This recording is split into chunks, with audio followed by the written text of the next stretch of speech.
सिंध के कचेवारे इलाके में रेंजर्स और पुलिस जो गडियल ऑपरेशन जारी। जागीरानी गैंग हथियार फिटा कर छड़िया। रेंजर्स विंग कमांडर और एसएसपी कश्मीर की सरबराही में रेंजर्स और पुलिस तरफा कच्चो बुंडी वाले इलाके के कड़ो बरकरार।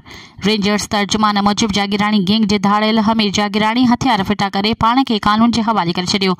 हमीर जागीरानी अगवा और कत्ल के केतरनि ही वारदातुन में मुलविस है। भैया गैंग के सरबराह खादिम भैयो जी पनाहगाह के भी कड़ो चाड़े वियो। दुरानी महर दोदा पिकेट RD 219 तोड़े बंगलो कयास भैयो और बियन इलाकन में गश्त वधाइण जो हुक्म।